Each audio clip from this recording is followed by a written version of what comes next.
Hello students, आज हम एक और डेरिवेशन पढ़ने जा रहे हैं जो कि एग्ज़ाम के पॉइंट ऑफ व्यू से बहुत इंपॉर्टेंट है। वो डेरिवेशन है derivation of coulombs law from Gauss theorem. तो हमने गॉस थ्योरम प्रीवियस वीडियोस में पढ़ चुके हैं और कूलाम्स लॉ भी पढ़ चुके हैं, पर अब हमें गॉस थ्योरम से कूलाम्स लॉ को डिराइव करना है। तो हम देखते हैं कैसे डिराइव करेंगे। यहाँ पे एक पॉइंट चार्ज प्लस क्यू रखा हुआ है। प्लस क्यू पॉइंट चार्ज इसलिए क्योंकि जो कूलाम्स लॉ है वो पॉइंट चार्जेस पे ही अप्लाई होता है, इसलिए हम यहाँ पे प्लस क्यू चार्ज सपोज करेंगे पॉइंट ओ पे। और ये जो एक डैश डैश वाला जो सरफेस है ये एक स्फेरिकल सरफेस है जो कि हमने इमेजिन किया है। ये एक इमेजिनरी सरफेस है जिसको गॉसियन सरफेस बोलते हैं। क्योंकि हमें गॉस थ्योरम अप्लाई करना है इसलिए हम यहाँ पे गॉसियन सरफेस सपोज कर रहे हैं। और ये जो हमने सरफेस सपोज किया है उसका डिस्टेंस प्लस क्यू चार्ज से आर डिस्टेंस पे रहेगा। और यहाँ पे पॉइंट पी है जो कि डिस्टेंस आर पे सिचुएटेड है। ओ और पी के ओ पी जो डिस्टेंस है वो आर डिस्टेंस है। और जो इलेक्ट्रिक फील्ड की डायरेक्शन है वो पॉजिटिव चार्ज के रिस्पेक्ट में आउटवर्ड होगी। और ये जो पॉइंट पी है ये जैसे सरफेस की डायरेक्शन है वो इस टाइप से है, तो उसके परपेंडिकुलर जो सरफेस की डायरेक्शन है वो इलेक्ट्रिक फील्ड की डायरेक्शन में ही होगी। और जो इलेक्ट्रिक फील्ड है और जो सरफेस है वो सरफेस की डायरेक्शन और इलेक्ट्रिक फील्ड की डायरेक्शन एक दूसरे के पैरेलल होगी। तो हम डेरिवेशन देखते हैं। तो जो टोटल इलेक्ट्रिक फ्लक्स होगा गॉसियन सरफेस जिसकी रेडियस आर है उससे जो फ्लक्स होगा उससे लिंक्ड वो हो जाएगा phi E is equals to, ये जो सर्कल है वो क्लोज्ड सरफेस को रिप्रेजेंट कर रहा है तो उसका इंटीग्रेशन कर देंगे क्लोज सरफेस के रिस्पेक्ट में।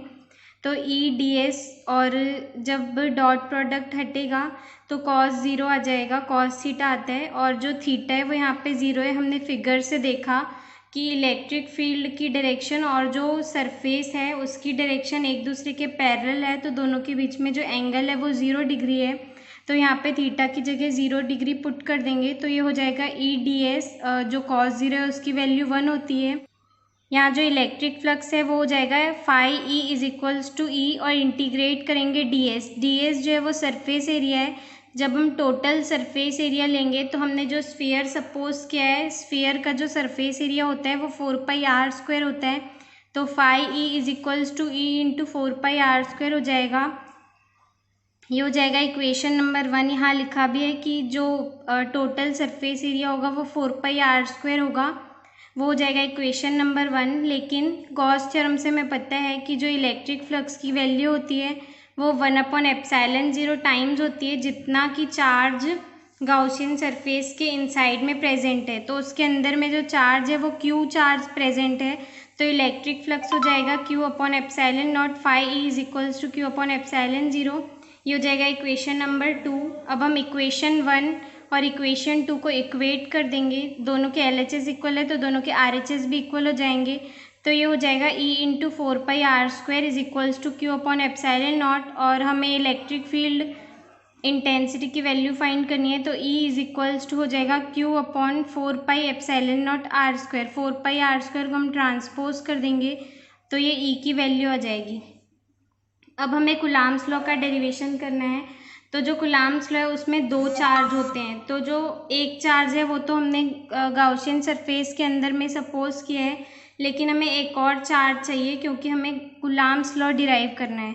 तो इस फिगर में एक ही चार्ज दिया हुआ है, तो अब हम एक और चार्ज सपोज करेंगे जो कि इस फिगर में हम एक और पॉइंट चार्ज सपोज करेंगे क्योंकि कूलाम्स लॉ के लिए हमें 2 चार्जेस चाहिए रहते हैं। हम पॉइंट पी पे एक चार्ज सपोज करेंगे, टेस्ट चार्ज होगा, उसका मैग्नीट्यूड बहुत कम होगा। तो यहाँ पे हम Q0 एक चार्ज सपोज करेंगे। तो जो फोर्स एक्ट होगा Q0 चार्ज पे, चार्ज Q की वजह से, वो हो जाएगा F is equals to Q0 into E.